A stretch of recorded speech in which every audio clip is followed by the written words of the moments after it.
Hi, I'm Phil Norris, the author of New Roads to Old Places, a novel that takes place in Montgomery, Alabama in the early 1960s. So I'm Amber, and I am the editor. Let me do the history of the book. In 1992, I was in a creative mood and was always fixated on my growing up in Montgomery and how important it was to be at the center of civil rights and to be aware. I was a teenager that read the paper every day, that my father was involved in union activities and politics, and his friends were political liberals in a place that there weren't many. You must have seen some great things during the 60s in Montgomery. I did. And horrible things, and there was a tension. There was a tension there. There was a tension that you could cut with a knife. And so I had this creative spurt, and I started coming home from work, and I wrote for 3 hours every night.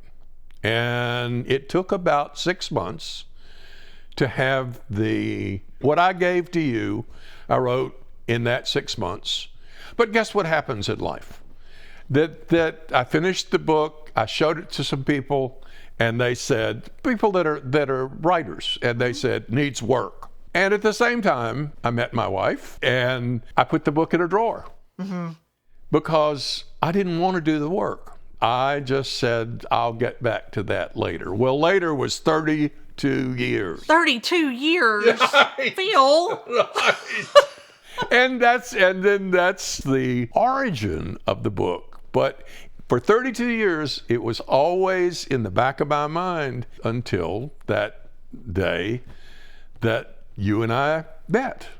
This story starts out 2.5 years ago. And I read a book by a 91-year-old woman, and I just thought, this can't be good. And it was. And I said, you're 75. You can do this. You have already written the book. And so I went to my friend Deb, and she was at an office downtown and said, can we use ChatGPT to convert this book into something readable? And she said, no. And who was in the next room? You were. I overheard your conversation with Deb, and I didn't want to butt in, but I stepped into the office where you were, and I said, if you would like, I'm an editor, and if you're interested in taking this project any further, here's my card. I hope you'll give me a call. And from there, that card rode around in my wallet for 6 months, and I looked at it every week until I decided to call you. And you had already read the book. Yes, at that point I had read the book. Right. You said we can do something. I thought it was a great story there, but I knew that we needed to take a few more steps before it would be ready to be seen in public. Maybe a lot more steps. Okay, maybe a few more steps than that. It was a good story. It was a great... But it needed a lot of editing. There you go. And then it took me another 6 months to pull the trigger, to call you. Why is that? Because writers think that editors just want to tear their work apart and tell them that it's horrible, and that's not what we do. No, it's not. It's not. And if I had known how supportive, I didn't know. And I live around, as somebody said, in Fairhope, Alabama, you could throw a rock and hit a writer. That's true. Because this is a literary community with, ever heard of Forrest Gump? Who lived here? Winston Groom. And on and on and on. You can find the Sonny Brewer and numerous on and on writers and painters. My wife is a painter. Fannie Flagg, who Fannie Flagg. Fried Green Tomatoes. Right. She lived in Fairhope for a while. Right next door to me are three well-known writers. I've lived here for 26 years in this house, and there's literature everywhere. Yes. And creativity. And of course, what was this city founded on? City of Fairhope was founded by a bunch of idealist creative people who came here and they fostered creativity and the arts. Yes. And so it's a tradition of over 100 years. And what do we have here now? We have a library that stood up and is in the New York Times and the Washington Post as the little library who was not going to be told what good literature was, what decent literature was. Right. So it's a unique place. Absolutely. And so from there, I met with Amber. As we got into it, Amber said, I think you need a developmental editor, which is not something that I do. But I can put you in touch with a few people that you might want to choose from. And so we picked a guy that I've worked with in the past in Texas, and the three of us collaborated, and let me tell you, explain what you get back from a developmental editor. okay, a developmental editor is the person who looks at the content and they tell you the big picture things that need the most work, whether that is different parts of dialogue, whether that is certain character development that needs to happen next. That's your big picture, the main topic that you're trying to portray to your audience. So we sent it off to Steve Gamble, and he sends back 80 suggestions. The first thing that he said was it's in first person. It needs to be in third person because first person keeps you emotionally away from the reader. True. And you saw that right away. Yes. And so we knew that had to be done. Another thing was one of the main characters is Mrs. Katz. You really liked her, but you didn't love her. Right. She needed a new chapter just for her. Yes. As well as... And we needed more details about her. Right. As we go through, and this is what I said to Amber, Steve gave us a roadmap of what to do. Let me tell you, it took a year. And we met once a month, chapters flying back and forth, edits and re-edits. And slowly but surely, Amber started to convert some from first person to third person. I learned how to do it. It wasn't hard, but I didn't know. And so by following Amber's lead, the book then moved from first person to third person. Check that one off. This was the process. Tell me about what you saw in this. The main thing that I saw in this is your story. You actually lived during this time, and a lot of these things that are happening in the story, you've seen. I was there. You were there. You saw them happen. You felt what the people are in the book are feeling, and so that's part of this. My job, as I saw it, was I was not going to change your story. Right. My job is to make it more clear, more concise, so that it makes sense to the reader. Right. But I don't change, and I didn't change anything that was paramount to the story. You were always concerned with, I don't want to change your voice. Correct. And it was really important that, you understood that, and you were always saying, is this your voice? Yes. Yes. Yes, and that is so important. And then the next thing that was part of what I do is I wanted to make sure you didn't give up on your story. And so part of my job is, for lack of a better word, cheerleader. Absolutely. Absolutely.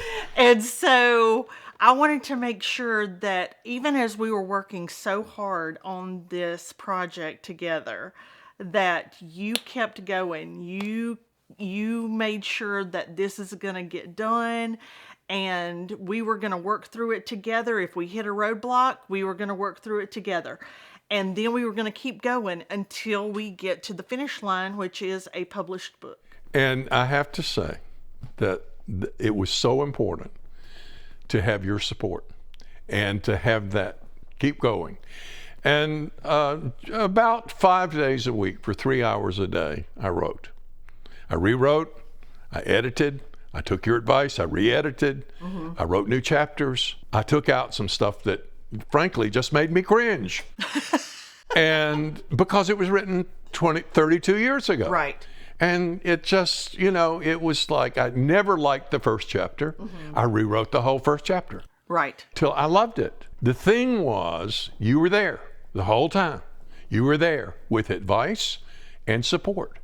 And, I didn't know what this process was going to be or what it was going to feel like. And I have to say, I thoroughly enjoyed it. I always had you in my corner coming along, and once a month we would meet. We'd meet at the coffee shop or the library. Yes. And we would spend time going through things as well as chapters. I would finish a chapter and send it to you, and couldn't wait to see what you were going to do, and then send it back to me, and then I would make changes. Yes. So the process was very fulfilling. And I would say to people out there in the world that you either wanted to write or you've written something. The importance of finding somebody like you and the strangeness of you just happening to be in the next room with your new business editor, Fairhope, Alabama. It was just meant to be. Absolutely. We are now at the point to where the publisher is Portals Press of New Orleans, is a literary publisher. It's been around for 35 years. The next step is marketing. Lucky for me, my friend Deb, Content Fresh in Fairhope, Alabama, is a genius, frankly, is just a social marketing genius. We're working with all kinds of interesting pieces, 60-second pieces, 15-minute pieces. And we're going to do a series of 22 episodes. There are 22 months in this book. The story starts in August of 62 and ends in June of 64. Now, we've got to remember, George Wallace becomes governor. The Montgomery is just a tinderbox. Violence is occurring. The whole South is about to change. And lucky for me, my father was a labor leader, and his friend was Clifford Durr, who got Rosa Parks out of jail in 1955. He was her lawyer. And I'm around these people. These are real memories of growing up. The next phase is we go to social media networking and marketing. And so that's where we are. That's what this is about. And I have to say, having a good editor is worth its weight in gold. And you are it. I mean, I could not think of a better person that I could have found and brought into my life and made this book happen. Would not have happened without you. Well, it was a joy to work on this project. I loved it. And you laughed a lot. I did laugh a lot. And I cried. Yes. So, there's a whole range of emotions and the history behind it. And we tend to forget our history. And that's the thing. And that's what this book is about, is that we absolutely have to remember. And luckily for me, being old, I lived it. I was there, and I was with the change agents, people that actually put themselves on the line. I was in Montgomery downtown when the Selma March people gathered in front of the Ben Moore Hotel. I was standing there. I saw Martin Luther King that day. All these are not just a history lesson. It's the reality for me. But the book is a novel. Right. And and it's about pranksters who are really good pranksters, and they're funny. They are funny. And that's the whole gist of the book, is that he's 16 years old. He doesn't realize that if you toy with segregationist thugs, they will kill you. And not to give anything away, but there are 3 murders in this book. And you will cry at the end. But you will have a lot of laughs in the beginning. Right. Thank you, Amber. Thank you.